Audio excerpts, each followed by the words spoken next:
વિભાગમાં શિક્ષિકા છું. મારો આજનો વિષય છે પતિ પત્નીના ઝઘડામાં બાળક માનસિક રીતે પીસાય છે. પહેલાં તો હું મારા વિષય વિશે થોડી વાત કરવા માગું છું કે કોઈ પણ બાળક હોય એના માટે પોતાનું ઘર એક આશ્રય સ્થાન તરીકે એવું વિચારતો હોય છે કે આ મારું સ્થાન આશ્રય સ્થાન તરીકે માનતું હોય છે.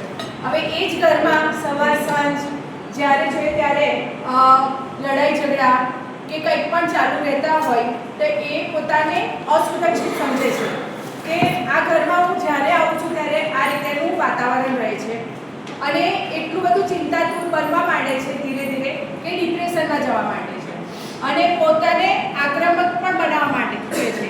કેમ? એનું કારણ એના માટે હોય છે કે એને એવું લાગે છે કે મારી તરફ કોઈ ધ્યાન કેન્દ્રિત કરતું નથી કે આ ઘરમાં હું પણ રહું છું, એ મારા માતા પિતાને કે કોઈને મારી તરફ ધ્યાન નથી. એના માટે પોતાને આક્રમક બનાવે છે કે ધ્યાન દોરવા માટે કે આ ઘરમાં હું પણ છું. હવે પ્રસ્તાવના આ સંશોધનનું મુખ્ય હેતુ એ છે કે પતિ પત્ની અથવા તો માતા પિતાના ઝઘડાઓ બાળકો પર અસર કરે છે. એના વિવિધ પાસાઓ છે, જીવનના ઘણા બધા પાસાઓ, જેમ કે શારીરિક, શૈક્ષણિક, સામાજિક અને માનસિક. આ પાસાઓ પર એટલે શૈક્ષણિક એટલે ભણતરમાં એમનું ધ્યાન ઓછું થતું જાય છે, નથી વર્ગખંડમાં ધ્યાન આપતા રહેતા. શારીરિક એટલે એમનું શરીર કે માનસિક બધી રીતેથી તણાવમાં એવી ખરાબ રીતે અસર કરતું જાય છે કે જેની કોઈ એ નથી.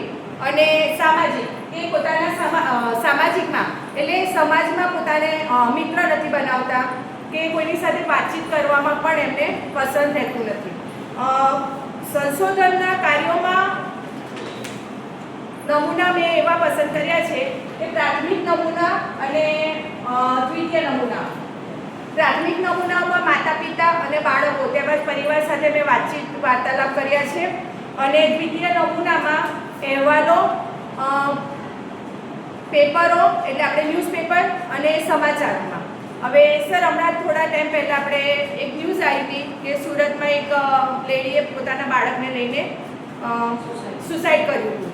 પણ એનું કારણ પણ આ જ હતું કે ઘરમાં લડાઈ ઝઘડાના કારણે એટલે પતિ સાથેની લડાઈ ઝઘડા કે ફેમિલી સાથેના લડાઈના કારણે એને આ સુસાઇડ કર્યું. પણ એમાં બાળકનો શું દોષ? બાળકનો કોઈ દોષ જ નહોતો, એ તો નાદાન બાળક હતું, એને લઈને એણે સુસાઇડ કર્યું હતું.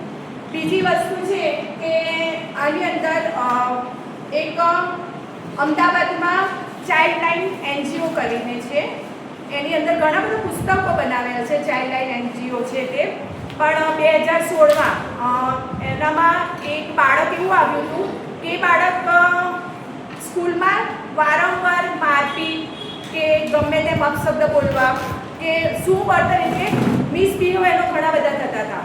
તો શાળા પ્રત્યે પોતાના મા બાપને બી ઘણી વખત બોલાવવામાં આવ્યા, પણ મા બાપને પણ ધ્યાનમાં આવતું નહોતું કે શાના કારણે આ મારું બાળક આ રીતે આગળ લડાઈ ઝઘડા કે ગમે તેમ અપશબ્દ બોલવા કે મારપીટ કરે છે.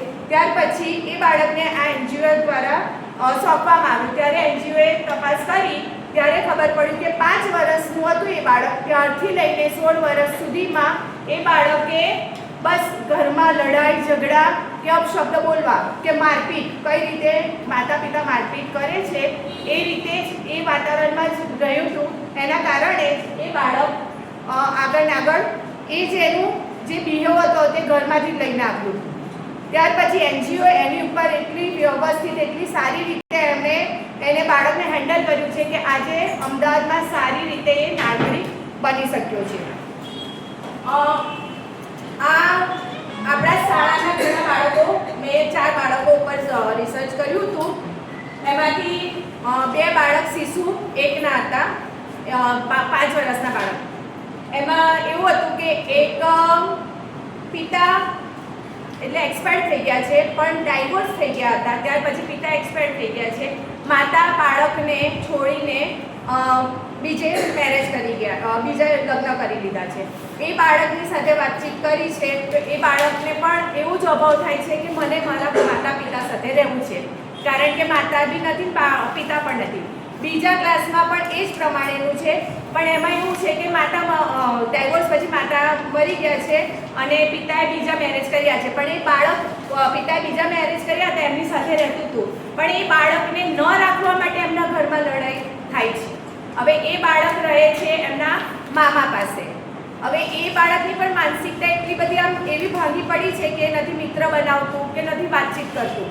ત્યાર પછી ત્રીજું એક બાળક છે, એનામાં પણ એ જ પ્રમાણેનું છે કે સર અમારી જેટલા મેં જોયા ને તેમાં 3 બાળકનું તો ડાયવોર્સના કારણે જ એમનું માનસિક ઉપર વધારે પડતી અસર થતી ગઈ છે. તે ભણતરમાં એક બાળક એટલું બધું હોશિયાર છે ભણતરમાં, પણ માનસિક રીતે એ ખૂબ જ પડી ભાંગ્યું છે કે કોઈની સાથે વાત નહીં કરવી, એકલું બેસી રહેવું, એને એવું બધું પસંદ છે, કોઈની સાથે નાસ્તો નહીં કરવો. ત્યાર પછી 7 વર્ષનું એક બાળક છે અમારી પાસે, એનામાં પણ માતા પિતા સાથે રહે છે ખરા, પણ હમણાં 2-3 મહિનાથી અલગ રહે છે, પણ એમાં એવું છે કે પિતાના આડ સંબંધના લીધે રોજ ઘરમાં લડાઈ ઝઘડા ને મારપીટ જોતું આવ્યું છે બાળક. હવે એ બાળકની સાથે વાતચીત કરી, એ બાળક એવું કહે છે કે મને મારા મમ્મી એવું કહે છે કે તારે હવે તારા પપ્પા સાથે રહેવાનું છે, હું તારી નાની બેનને લઈને હું જતી રહીશ, મારા પિયરમાં જતી રહીશ. એટલે આ બધી અસર એની 7 વર્ષના બાળક પર આજે કેવી અસર કરે છે કે કોઈને સાથે વાત નહીં કરવી, ક્યાં નહીં. એને એવું થાય છે કે હું ઘરે જતી રહીશ તો પણ આવી જ રહેશે. એટલે ગમે તેવું કે જ્યારે મારું એવું માનવું છે કે પતિ પત્ની જ્યારે એવું માનતા થઈ જશે કે ભાઈ અમે માતા પિતા છીએ, કે અમારી બાળક છે, પતિ પત્નીનો વિષય છોડીને માતા પિતા તરફ જો એ લોકો કેન્દ્રિત કરે કે ભાઈ અમે માતા પિતા છે, અમારું બાળક પણ ઘરમાં છે, તો કદાચ આ વિષય થોડોક ઓછો થાય કે માનસિક રીતે ઓછું બનતું જાય એમનું. કારણ કે મોટા થતાં થતાં આનો વિષય ઘણા બધા બાળક એવા હોય છે કે એવું વિચાર કરે છે કે હું મોટો જે નાનપણથી જોતો આવ્યો છું એ મારે નથી કરવું, પણ એવું ભાગ્ય જ કોઈક હોય છે. બાકી અત્યાર સુધી તો જોયા છે ઘણા બધા ગુનાખોરીમાં પણ જતા હોય છે.